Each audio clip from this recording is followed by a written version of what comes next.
বিশ্বে স্কিপজ্যাক yellowfin tuna বাজার ৪৫ থেকে ৫৪ বিলিয়ন ডলারের। আর এই মাছেরই সন্ধান মিলেছে বঙ্গোপসাগরের গভীরে। জাতিসংঘের সাথে যৌথ গবেষণায় আরও মিলেছে বিগ আই টুনার সন্ধান।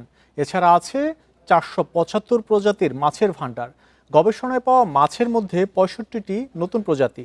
সঠিক পরিকল্পনা আর বাস্তবায়ন থাকলে বছরে কয়েক হাজার টন মাছ ধরা যাবে সাগর থেকে, যা খুলে দিতে পারে সুনীল অর্থনীতির বিশাল সম্ভাবনার দুয়ার।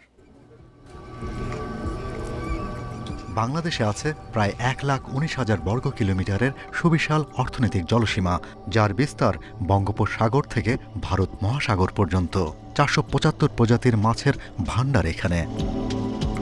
তবে এর চেয়েও চমকে দেওয়ার মতো তথ্য হচ্ছে, এই পানিতেই মিলেছে বিশ্বের দামি স্কিপজ্যাক ও ইয়েলোফিন টুনা। আরও আছে উচ্চ মূল্যের বিগ আই টুনা। সাগরপৃষ্ঠের ৭০০ মিটার গভীরে তাদের পেয়েছে জাতিসংঘের খাদ্য ও কৃষি সংস্থার আন্তর্জাতিক জরিপ জাহাজ আরভি ডক্টর ফ্রিডজফ ন্যানসেন এবং বাংলাদেশের আরভি মিন। এই গবেষণা চলে গত বছর।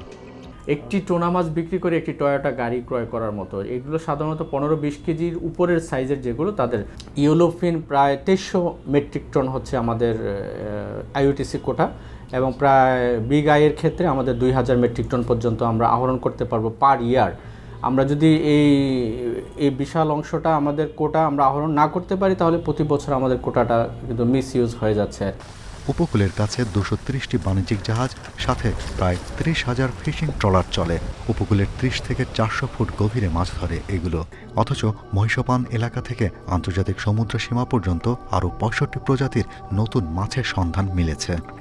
যে আমাদের যে ৪৭৫টা প্রজাতি আমরা বলে থাকি সমুদ্রে, তার সাথে প্রায় ৬৫টা প্রজাতি আমরা মনে করছি যে বাংলাদেশের রেকর্ডের সাথে নতুন করে সংযুক্ত হবে, যেগুলো তার আগে বাংলাদেশের রেকর্ডের ছিল না, ওয়ার্ল্ডের অন্যান্য জায়গায় থাকতে পারে।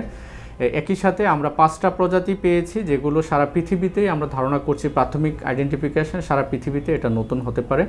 গবেষকেরা বলছেন, আরও অন্তত ২টি আধুনিক প্রযুক্তির জাহাজ যুক্ত করা গেলে সুনীল অর্থনীতির দ্রুত বিকাশ সম্ভব।